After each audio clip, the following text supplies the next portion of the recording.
Hey everyone, and welcome back to the CamView.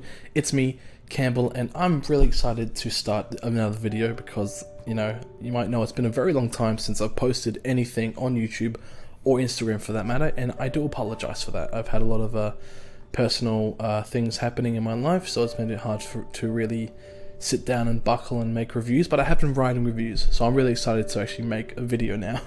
So as you probably know from the title, I'm going to be looking at The Witcher Blood Origin, which is a Netflix limited series, which is a prequel series to The Witcher TV show on Netflix. Now, if you haven't noticed in my other videos, I've been wearing a necklace or medallion, and if you do know, it's from The Witcher, the Netflix series in particular, the design of it.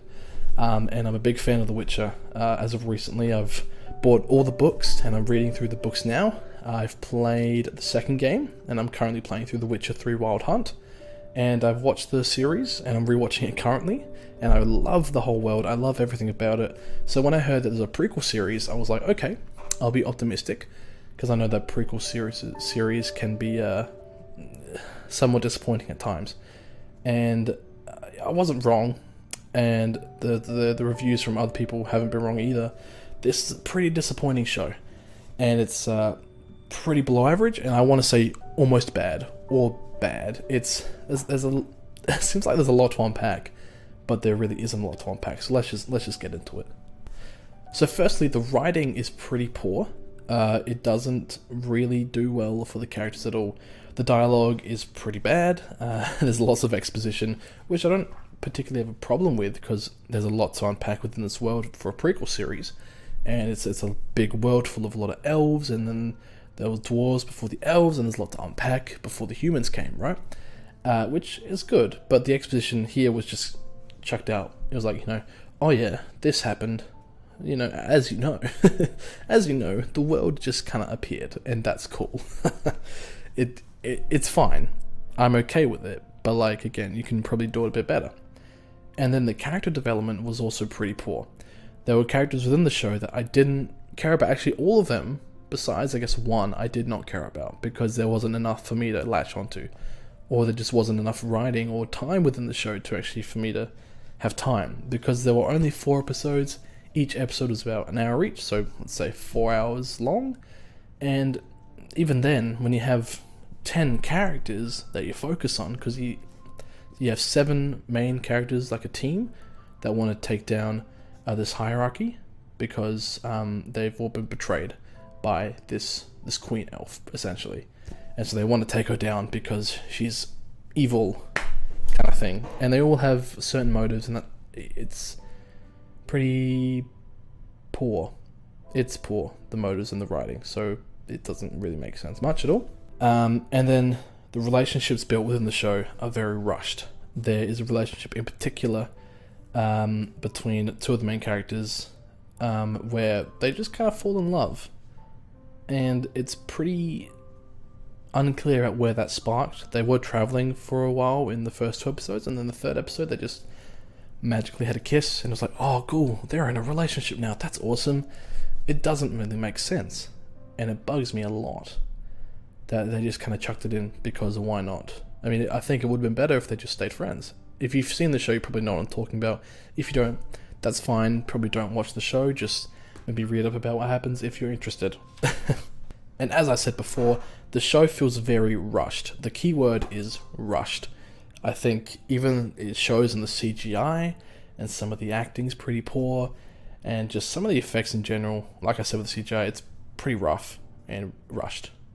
So if it had more time, if there were more episodes too, then I think it would have been more fleshed out, and there would have been more time to actually explore these characters, and how there was actually tons of racism between the dwarves and the elves back then in that world. Because, spoilers, I guess, for the final episode at the end, the worlds from all around the universe in this Witcher world, they all collide. I think there's 7 or 8 worlds, and they all collide, and they form into this one place that is called the continent. And then where the humans came from, the elves are there, the dwarves, the monsters, and that was actually really cool. I enjoyed that. It was a way to show how the world was created, because that's a really interesting concept to unpack. And I think that's what the show was trying to get to. It was just to show to lead up to that event and to show actually the creation of the first Witcher, which was cool. I like that too. But still, they just kind of rushed the show so they can get to this end bit, and it just didn't work at all. As I said a bit before, the characters are mostly boring and uninteresting, and they were just written pretty poorly. So that's the writing also, but also the acting. The acting is pretty forgettable, and the characters too. I don't know who any of the actors are. There was one actor in particular who I do recognize. She is, I think, in Everything Everywhere All at Once. I think. I forget her name, but I'm pretty sure she's in that movie. And I haven't seen the movie yet, but apparently she's great. But here, she was doing her best. She does well with her character, but everybody else was pretty forgettable, and I don't care for the characters. And it's a strange thing that Netflix almost knew that this was a bad show, so they just kept it down to 4 episodes. Or maybe they wanted to keep it a limited series, but that just pretty much screwed the show over, because it doesn't give enough time to explore these characters and make the show worthwhile. Like, I wanted the show to be worthwhile because I love The Witcher. I love the world of the books and like the history that comes with it, and I want to explore it more. And I was excited because I thought the show would bring me that. It would, bring me the origin of The Witcher and of the world of the continent. And it did do that. It showed me that on a pretty simple scale, but I wanted more. I wanted more from the characters. And another thing, there was a narrator that would kind of talk about throughout the whole show. And I recognize the actress. I don't know her name, but she's in Good Will Hunting. She plays the love interest for the main character in that film. And I like her. She's good in that.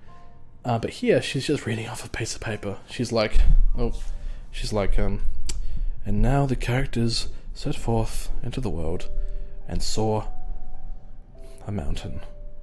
You know what I mean? Like, it's boring. I mean, she had emphasis on some things, but still, pretty bland. Anyways, the main takeaway is that it was a rushed show. It didn't really bring any of what I wanted, except for the certain plot details at the end that were interesting, but everything else is pretty bad. So if you want to watch this show, go ahead. I'm not going to stop you, but maybe do something else for those 4 hours. But you can put it on the background, sure, or just don't watch it in general, or just watch the main Witcher show if you haven't already, or play the game, or read the books, or do something else entirely, because I'd rather have watched something else. But, so I'm giving this show a 2.5 out of 10. Yeah. Anyways, guys, thank you so much for popping in. I really appreciate every comment and like. And if you want to hit me up on the chat, head over to Instagram and go at thecamview21, and you can send me a message or talk to me about something. I'd love to chat with you. And please look out for more videos. I'm trying to make more and kind of talk about more interesting films or TV shows, or from music or books or games and stuff. There's a lot to talk about, so let me know if you want me to see something and I'll review it. But thank you again for popping in, and please have a lovely day or night. Goodbye.